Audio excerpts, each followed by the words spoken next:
Durante a campanha presidencial nos Estados Unidos, Donald Trump disse mais de uma vez que encerraria a guerra da Ucrânia em um dia. Agora, já passados alguns dias desde a sua posse, podemos dizer que ele falhou nesse objetivo, o que inclusive frustrou muitas pessoas que acreditaram que essa iniciativa seria possível e que a guerra da Ucrânia tão logo acabaria. No entanto, existem algumas razões que explicam o porquê de Donald Trump não ter conseguido encerrar esse conflito militar. Eu sou Ricardo Leães, professor e pesquisador de relações internacionais, e hoje eu vou te explicar por que Donald Trump foi mal sucedido em acabar com a guerra na Ucrânia.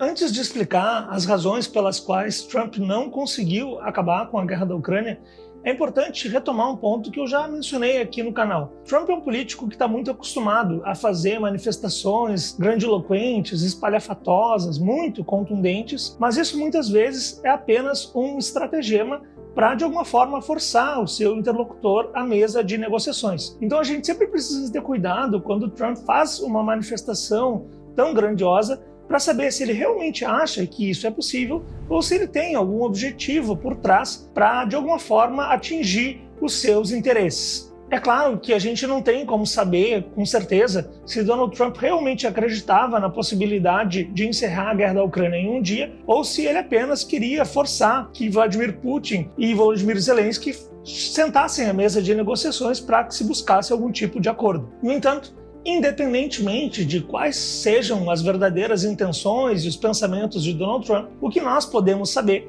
é que existem três razões que explicam o porquê de Donald Trump não ter conseguido encerrar essa guerra em um dia, o que seria absolutamente impossível. A primeira razão para a impossibilidade da finalização dessa guerra em um tempo tão curto é que ela não envolve diretamente os Estados Unidos. E eu sei que aqui muitos de vocês podem estar me perguntando, tá, Ricardo, mas como assim? Os Estados Unidos são os principais financiadores em termos econômicos e militares da Ucrânia. Então como é que a gente pode dizer que eles não estão diretamente envolvidos? A explicação é justamente essa, eles não estão diretamente envolvidos.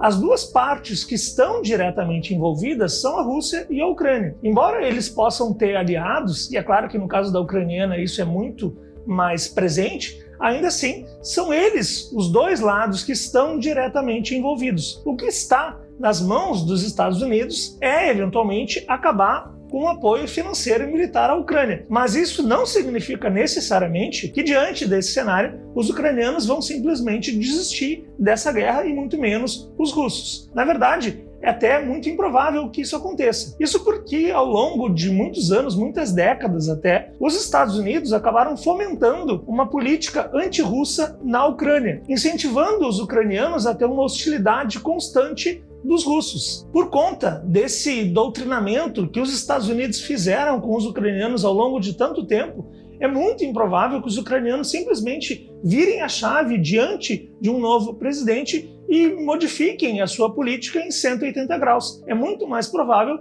que eles continuem tentando manter os seus objetivos nessa guerra, ainda que talvez em condições muito mais adversas. Da mesma forma, do lado dos russos, não teríamos por que imaginar que, mesmo que os Estados Unidos acabassem com o financiamento militar à Ucrânia, que os russos simplesmente sentassem à mesa de negociação. Muito pelo contrário. O mais provável, num contexto assim, seria que os russos, sabendo que enfrentariam um inimigo muito mais desfalcado de recursos, se aproveitassem para fazer novas conquistas militares e aí entrarem na mesa de negociações em um contexto muito mais favorável do que eles estão hoje em dia. Então, de qualquer forma, o ponto fundamental é esse. Essa guerra, ela não é dos Estados Unidos. Os Estados Unidos não estão envolvidos diretamente nessa guerra. O máximo que eles poderiam fazer é cortar esses recursos. Mas isso dificilmente faria com que os ucranianos imediatamente decidissem parar com essa guerra e, menos ainda, faria com que os russos decidissem interromper as hostilidades imediatamente. Além disso, é muito importante lembrar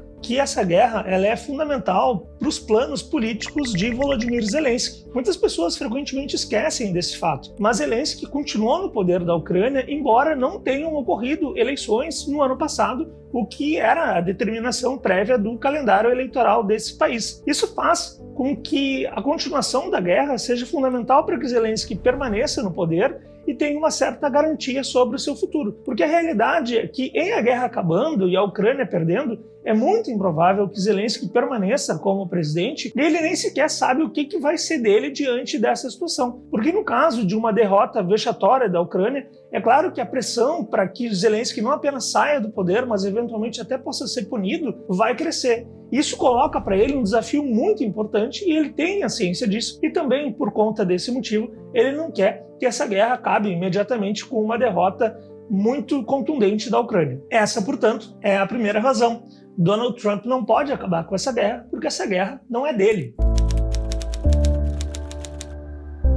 A segunda razão para o fenômeno que eu estou abordando aqui nesse vídeo tem a ver com a dinâmica da política interna dos Estados Unidos. Embora nesse país o presidente ele tenha certa autonomia na formulação da política externa, ele ainda assim não é onipotente, ele não é todo poderoso. Existem ainda várias instituições e organizações que têm capacidade de constranger o presidente a ir num sentido e não ir para outro. Nessas instituições, eu tenho que destacar o papel do Departamento de Estado, das instituições de segurança, das agências de inteligência, órgãos vinculados às Forças Armadas. Todas essas instituições, elas têm um papel fundamental para a política externa dos Estados Unidos. E o que a gente sabe é que existe um sentimento anti-russo bastante hegemônico dentro dessas instituições. Então, mesmo que o presidente dos Estados Unidos possa ter uma visão mais favorável à Rússia, ele ainda assim está cercado de pessoas fundamentais para a sua política externa que não compartilham dessa visão, que não compactuam com essa perspectiva. E é claro que isso dificulta muito uma ação nesse sentido. Para que a gente veja como isso funciona na prática, é importante lembrar que no seu primeiro mandato, Donald Trump não apenas não acabou com as sanções anteriores que haviam sido impostas contra a Rússia, mas inclusive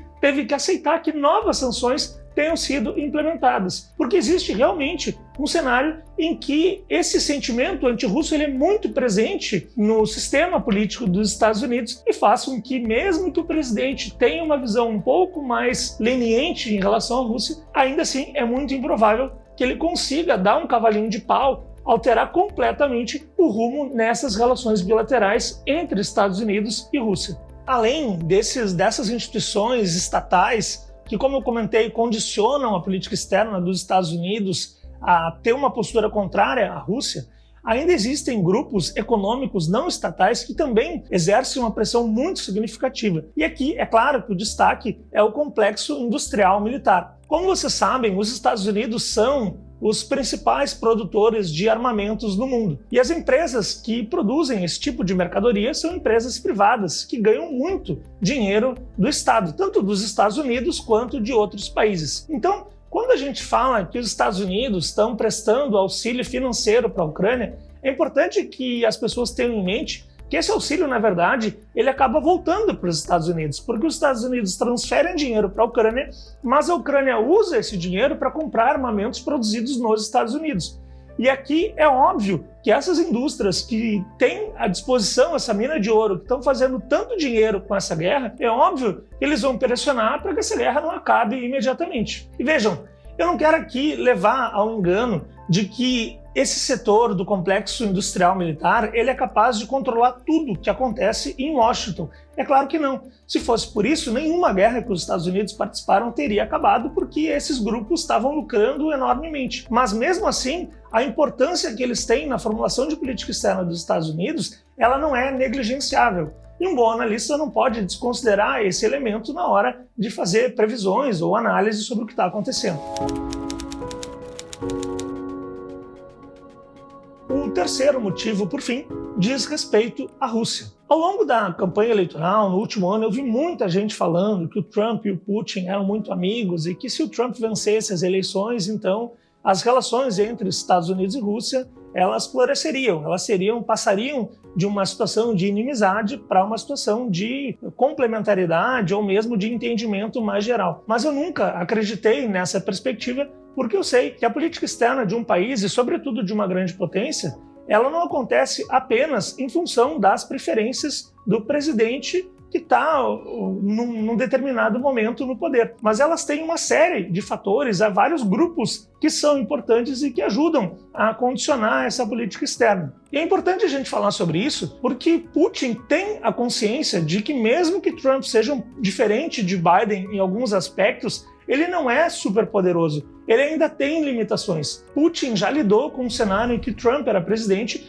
e ele viu que, apesar de tudo que o Trump falava, a maioria das coisas que ele prometeu não foram efetivamente realizadas em relação à Rússia. Por conta disso, é muito improvável que o Putin venha a ter confiança que simplesmente pelo fato de que o Trump agora é presidente, que essa relação vai se alterar profundamente. Pelo contrário, a tendência é que ele tenha uma desconfiança muito significativa do Ocidente e, em especial, dos Estados Unidos. Quando eu falo sobre essas desconfianças, é importante mencionar dois impeditivos para que a Rússia possa confiar plenamente nos Estados Unidos. Dois episódios que aconteceram no passado e que até hoje permeiam o imaginário popular na Rússia sobre a impossibilidade de confiar plenamente no Ocidente. O primeiro deles, ele ainda é da União Soviética, mais precisamente sobre os últimos anos da existência desse país. Nesse momento, vamos lembrar que a União Soviética não apenas era um país muito grande, muito maior inclusive do que a Rússia hoje em dia, mas ela ainda controlava de alguma forma uma série de países no leste europeu, o que fazia com que houvesse uma pressão muito grande por parte do Ocidente para que esses países saíssem da esfera de influência da União Soviética. E é claro que o principal deles era a Alemanha Oriental, um país de fundamental importância por conta da proximidade, é claro, com seu vizinho, na época, a Alemanha Ocidental. Então, nesse momento, em uma série de negociações, o governo soviético concordou em devolver, vamos dizer assim, a Alemanha Oriental para a Alemanha Ocidental, permitindo essa reunificação, mas, em troca, ele obteve a garantia verbal de que a OTAN não se expandiria nem 1 centímetro para leste, ou seja, não haveria uma expansão. Os países que estavam saindo da esfera de influência da União Soviética, eles não entrariam na esfera de influência da OTAN. Mas, como vocês sabem, não foi isso que aconteceu. E vários países acabaram ingressando na OTAN, inclusive houve a proposta, o projeto, para que a Ucrânia também ingressasse na OTAN, o que é visto na Rússia como uma linha vermelha que não pode ser cruzada jamais. Além desse episódio em que os russos se sentiram traídos pelo que havia sido prometido pelos ocidentais, também precisamos lembrar dos acontecimentos de 2014. Nesse ano, depois de um golpe de Estado na Ucrânia, os russos decidiram reanexar a região da Crimeia, que havia pertencido por muitos anos à Rússia. Por conta disso, então, se criou um cenário muito hostil em relação aos dois países. Inclusive, grupos separatistas em províncias no leste da Ucrânia pegaram em armas para buscar a sua independência e depois para serem incorporados à Rússia. Nesse cenário, se montaram algumas negociações para se atingir um cessar-fogo. Essas negociações ficaram conhecidas como o Acordo de Minsk e envolveram vários países europeus que buscaram alguma solução para essa crise. No entanto, alguns anos depois, Angela Merkel e François Hollande, que na época eram líderes respectivamente da Alemanha e da França, admitiram que os acordos de Minsk, na verdade, eles foram apenas uma estratégia para evitar que os russos conseguissem vencer os ucranianos num curto prazo. Ou seja, eles admitiram que era, na verdade, apenas um subterfúgio para que os ucranianos tivessem tempo de se rearmar para poder fazer frente à Rússia. E aí eu pergunto para vocês, se vocês fossem o Putin, vocês simplesmente concordariam ou aceitariam qualquer promessa do Ocidente sabendo do histórico que esses países têm em relação à Rússia? É muito improvável, né? Então, justamente por conta disso, eu não considero que o Putin vai simplesmente aceitar qualquer proposta dos Estados Unidos, porque ele sabe que na hora H talvez não seja assim que as coisas caminhem. Inclusive, para finalizar o vídeo, embora Donald Trump tenha dito várias vezes que encerraria essa guerra em um dia, é importante lembrar que em determinados momentos, quando foi perguntado se ele aceitaria as condições que a Rússia estava colocando para o fim daquela guerra, Trump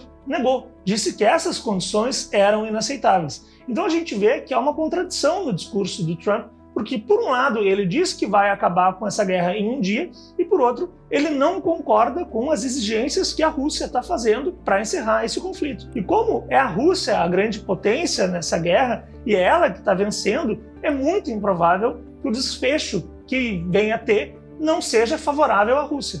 Então a gente vê uma contradição no argumento que Donald Trump defendeu por tanto tempo. Inclusive agora ele tem falado sobre a possibilidade de manter o apoio à Ucrânia em troca da garantia de que os Estados Unidos vão explorar terras raras e outros minerais fundamentais em território ucraniano. Por isso, talvez, e apenas talvez, Donald Trump acabe agindo de forma muito mais parecida com Joe Biden do que ele vinha prometendo na campanha eleitoral, pelo menos em relação à Rússia e à guerra da Ucrânia. It's great to be with you.